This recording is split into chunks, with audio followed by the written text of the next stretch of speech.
Guys WrestleMania खत्म हो चुका है और बैकलैश की तैयारी हो रही है WWE के अंदर, लेकिन आपको बता देना चाहता हूँ कि आखिरकार रोमन रेंस का क्या होने वाला है। जिस तरीके से एक हफ्ता होने जा रहा है रेसलमेनिया को खत्म हुए और गाइस रोमन रेंस के हार के चर्चे इतने हो रहे हैं कि आखिरकार उतने तो कोडी रोड के जीत के चर्चे नहीं हो रहे। लेकिन आपको बता देना चाहता हूँ अभी भी पूरी तरह से हमारे ट्राइबल चीफ तैयार है पूरी तरह से खत्म करने को हर एक WWE सुपरस्टार को जो आ सकता है खत्म करने, वो भी रोमन रेंस को। लेकिन सबसे बड़ी बात तो ये है कि आखिरकार अब सोलो सिकोआ का क्या होगा कि आखिरकार जिस तरीके से एक्नॉलेज कर रखा था रोमन रेंस को, जिस तरीके से रोमन रेंस ने चैंपियनशिप जीत रखी थी, और जिमी का क्या होने वाला है, जिमी क्या जे उसो के साथ जाएंगे। तो गाइस आपको बता देना चाहता हूँ आखिरकार रोमन रेंस पूरी तरह से अभी भी ट्राइबल चीफ है। इसके मेरे पास एक नहीं बल्कि तीन रीजन है। लेकिन सबसे बड़ी बात तो ये कि आखिरकार हमें रोमन रेंस काफी ज्यादा एक्टिव नजर आ रहे हैं। जिस तरीके से सोशल मीडिया पे 1316 दिन तक तो चैंपियन रहे और अपना टाइटल रेन भी कायम रखा WWE के अंदर, और इतिहास में सबसे बड़ी पहचान बनाने में कामयाब रहे रोमन रेंस। गाइस एक टाइम तक कि WWE स्मैकडाउन पे जब पूरा का पूरा ब्लड लाइन दिखता था, रोमन रेंस जिस तरीके से यूनिवर्सल चैंपियनशिप को लेकर आते थे तो कुछ अलग ही तहलका मचा करता था। तो अब क्या होने वाला है WWE स्मैकडाउन पे जिस तरीके से कोडी रोड यूनिवर्सल चैंपियनशिप हमें बनते हुए दिखे। तो गाइस आपको बता देना चाहता हूँ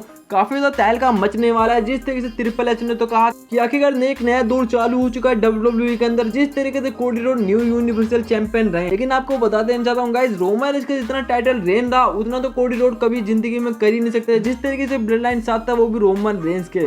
आपको बता देना चाहता हूँ गाइस कोडी रोड ने जिस तरीके से रहा रोमन रेंस को ब्लड लाइन रूल के दौरान, तो आपको बता देता हूँ ये सब पॉसिबल हो पाए सिर्फ अंडरटेकर या फिर मैं बात कर लूँ जॉन सीना या फिर जे उसो। तो गाइस काफी ज्यादा तहलका मचा रेसलमेनिया में और अपनी फाइनल स्टोरी खत्म करने में कामयाब रहे कोडी रोड। लेकिन गाइस वहीं पूरी तरह से रोमन रेंस को अपने रोते हुए देखा, वो भी पॉल हेमन से गले मिलते हुए, जिस दौरान पॉल हेमन भी काफी ज्यादा भावुक हो चुके थे उस रात। और सबसे बड़ी बात तो ये कि आखिर रोमन रेंस ही नहीं रोए थे, साथ ही साथ सेथ फ्रीकिंग रॉलिंस भी रोए थे। जिस तरीके से कोडी रोड को जितवाने के चक्कर में काफी सारी इंजरी तो सही, और साथ ही साथ अगले दिन वर्ल्ड हेवीवेट चैंपियनशिप खोई ड्रू मैकिंटायर के साथ लड़ते हुए गाइस। लेकिन आपको बताना चाहता हूँ ड्रू मैकिंटायर के हाथ से भी चैंपियनशिप गई जिस तरीके से डेविन पीस ने money in the bank cash in करी। और गाइस सबसे पहले मैं बात कर लेता हूँ रोमन रेंस के बारे में कि आखिरकार रोमन रेंस अब ट्राइबल चीफ हैं कि नहीं है, या फिर अब क्या होने वाला है, या फिर किस तरीके से यूनिवर्सल चैंपियनशिप किसके पास जाने वाली है। तो गाइस मेरा मानना है बिल्कुल साफ है कि आखिरकार रोमन रेंस ने जिस तरीके से हॉल ऑफ फेम में एंट्री मारी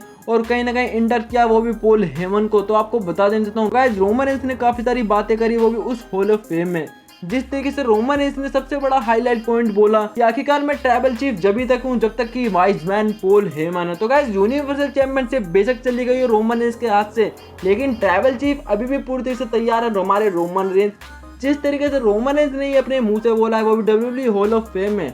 और साथ ही साथ आपको बता देना चाहता हूँ कि आखिरकार सोलो सिकोआ जो पूरी से राइट हैंड थे वो भी रोमन रेंस के। तो गाइस रोमन रेंस ने उन्हें लालच दे रखा था कि आने वाले टाइम पे तुम ही पूरी से ट्राइबल चीफ बनोगे।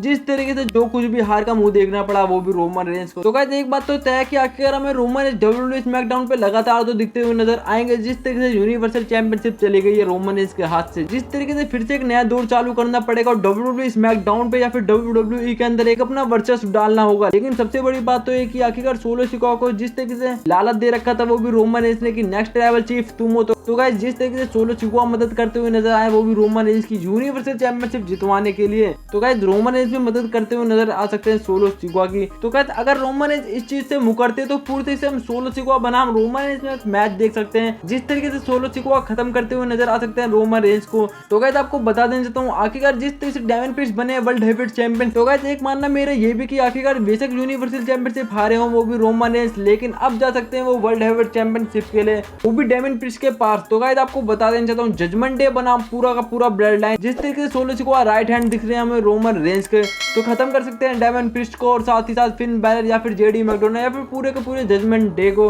और कहीं ना कहीं बनवा सकते हैं फिर से वर्ल्ड हेवीवेट चैंपियन वो भी रोमन रेंस को, और फिर से वर्चस्व दिख सकता है हमें पूरे के पूरे ब्लड लाइन का। जिस तरीके से गर्मा गर्मी आने वाले टाइम में काफी ज्यादा बढ़ने वाली है, जिस तरीके से स्मैकडाउन आने वाला है और हमें पूरा का पूरा ब्लड लाइन दिख सकता है क्या कुछ करने वाला है WWE के अंदर। जिस तरीके से रोमन रेंस का कहना है कि आखिरकार WWE को मैं चलाता हूँ या फिर WWE के अंदर जो कुछ भी है फिर वो सिर्फ मेरी बदौलत है, तो वो फिर हमें दिख सकता है डेविन पीस को खत्म करते हुए और वर्ल्ड हेवीवेट चैंपियनशिप फिर से जीतते हुए और पूरी तरीके से अपना वर्चस्व दिखाते हुए वो भी WWE के अंदर। तो गाइस अगर रोमन रेंस फिर से जीतते हैं वर्ल्ड हेवीवेट चैंपियनशिप तो गाइस ब्लड लाइन 2.0 दिखता हुआ नजर आएगा हमें वो भी WWE के अंदर। तो गाइस आई होप आपको वीडियो पसंद आई होगी तो कर देना सब्सक्राइब एंड वीडियो को लाइक अब मिलता हूँ नेक्स्ट वीडियो में, तब तक के लिए टाटा बाय बाय।